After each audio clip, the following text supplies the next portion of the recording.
You won a pretty big basketball bet with the mayor. Have you gone to dinner yet? And if so, where, or where do you plan to go? You know, what I said to the mayor was, look, that game, Syracuse-Michigan, could have gone either way, so we'll go Dutch, and he can choose.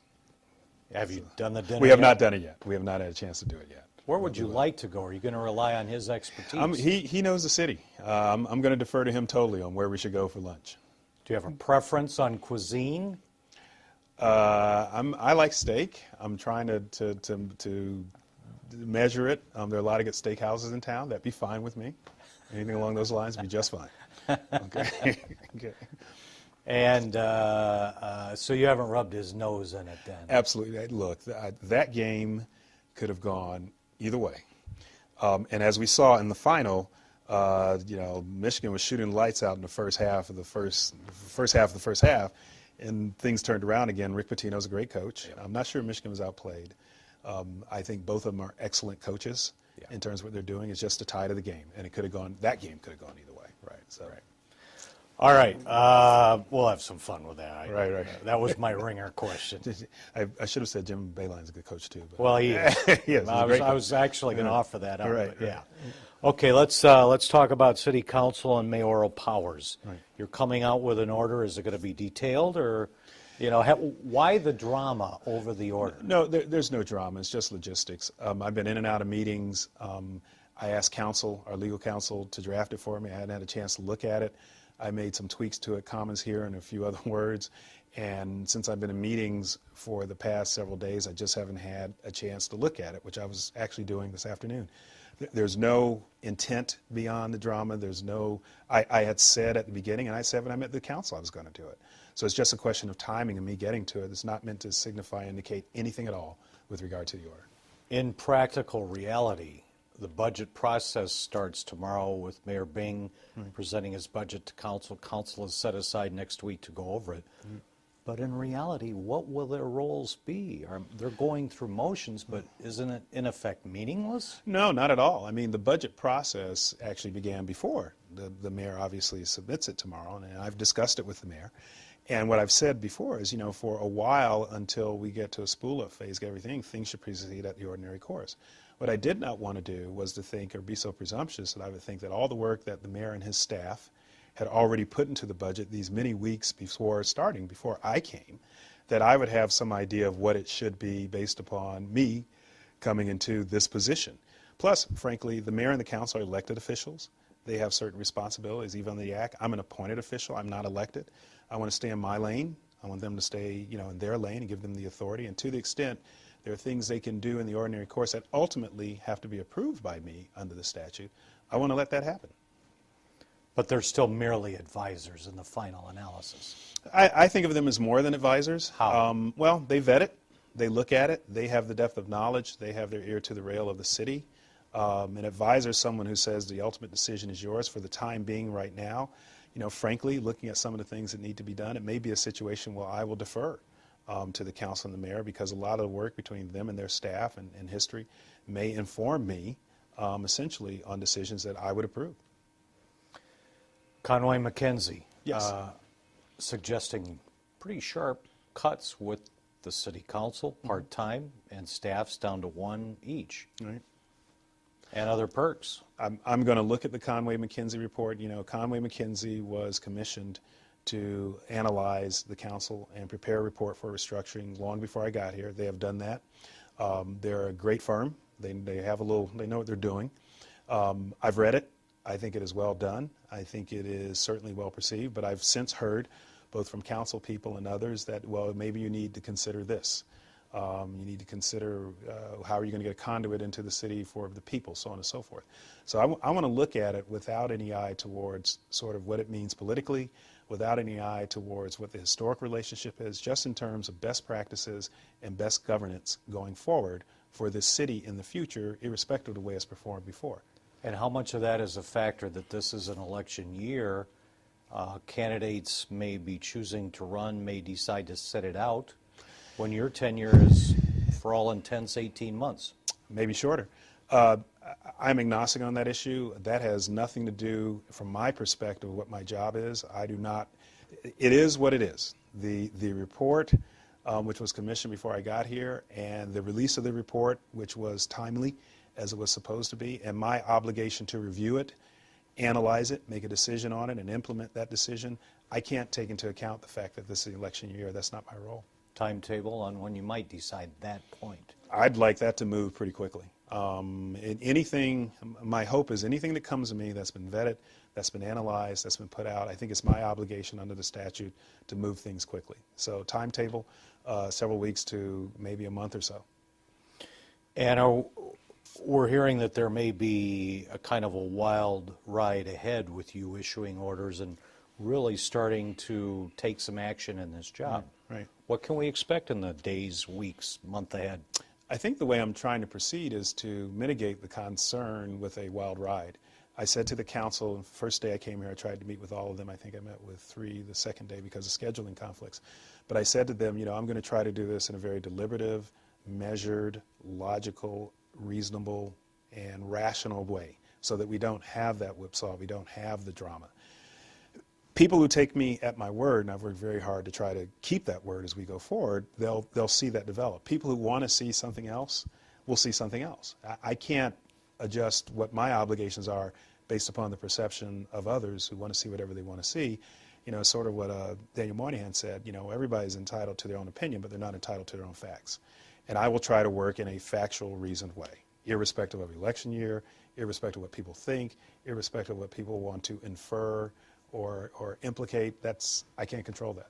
I can only try to do the job as best I can. But having been on this job about 3 weeks now, are you entrenched enough now that you're ready to start doing some things that'll be demonstrative of where you're headed? I think so. I mean, it's not just me. I think we have a great, obviously we have the mayor's staff, council staff, we have consultants who have been here longer than I have, some who've been here for a year and have studied the city through an entire year cycle. So it's not just me, and I hope people understand. But you're in the driver's seat. I'm in the driver's seat, but I have a lot of people with a lot of knowledge and have done a lot of work who will be able to advise me, and my job is to make decisions based upon that data. And that's my question. Are we going to see some You're of going that to start play to out? see. You're going to start to see some of that, without a doubt. All right. Without a doubt. And along those lines, a lot of people in the community, aside from the politics, aside from the drama, they want to see their city services improve. Sure. When will they see that improvement? Hopefully soon. I mean, some of that improvement is already in the pipeline with some of the mayor's announcement for public safety that he's done over the past several weeks. We're hoping to see some of that continue, in the area of lighting, blight removal, so on and so forth.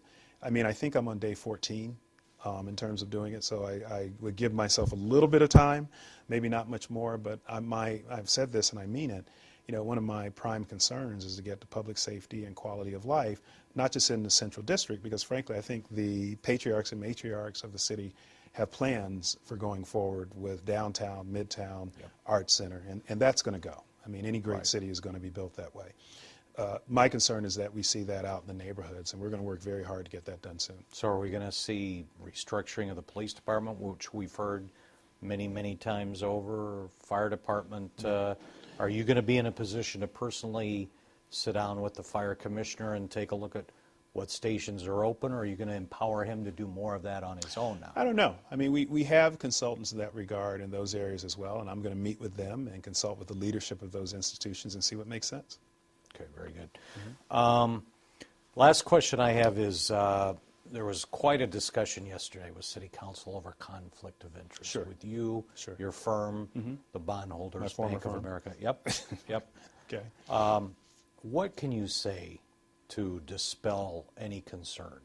Well, first, with regard to me, the reason I'm here is because I was on the 6-person pitch team among 20 law firms that came in to present to the city to be retained by the city to do restructuring work. So Jones Day was selected out of 20 law firms in an objective process. Secondly, as soon as it became apparent that I might be a candidate for the emergency manager position, much to my surprise, because that's not what I had anticipated, I recused myself, and I did that in writing at my firm. I think I did it twice because an associate sent me an email, and I sent it back to him saying, you may not have seen my prior email. I no longer have any involvement with this. I know there's some people who are skeptical about that, or others At what think I point did. in time did that happen? Several months ago. I don't remember the exact point in time. Back in January? No, I don't know if it was January. It may have been. I don't know. But it was earlier this year. It wasn't March. It was earlier than that. All So Still I have recused those myself. emails? Could we get a I don't copy? have no access to, and that goes to my third point. I have no access to Okay. Jones Day's computer system. I've been cut off. I have separated from my firm. Right. My capital has been paid out. I have no interest in Jones Day going in the future. I have separated from my firm. Fourth, in my world, in the bankruptcy restructuring world, trustees routinely stay at their firm and hire their law firm to represent them. I wanted to try to perform this job at a higher obligation, a higher level, so I resigned from my firm.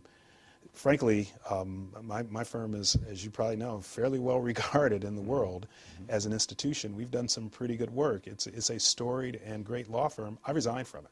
That was pretty difficult for me, but I thought it was the right thing to do. So people who want to read into that I still have some interest, I've done everything I could do to dispel that interest before taking this job.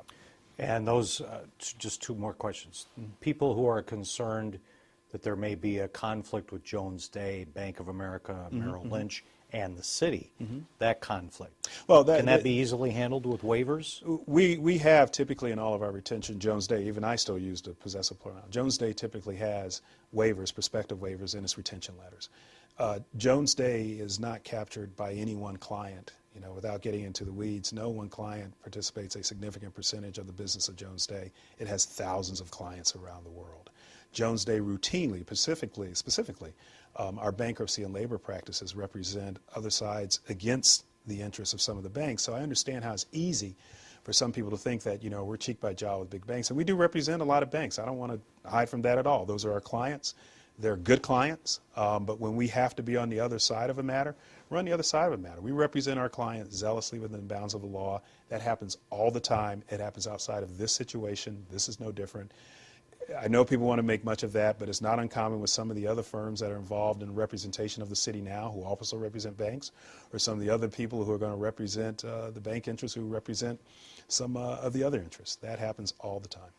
So if you get into a situation where, as you're going through your job now as emergency manager, Jones Day could be on the opposite side of the table, or you'll be on the same side of the table? No. Jones Day will be restructuring counsel for the city, and to the extent I'm the emergency manager for the city, they're my attorney. Okay. So I don't want to confuse that issue at all. But I'm no longer a partner or a member of that law firm. Right. Okay. We will be representing the city's interest. We will do that zealously, as we have done in other representations throughout the world. And if they at some point have to look across a table at Bank of America and Merrill Lynch, on what side does Jones Day? Jones Day sits on the side of his client, the city. Okay. It will not flinch. I'm confident of that. All right. And you don't know the exact date, but Governor Snyder announced you on March 14th. Right. How much prior to that did you know you would have this job?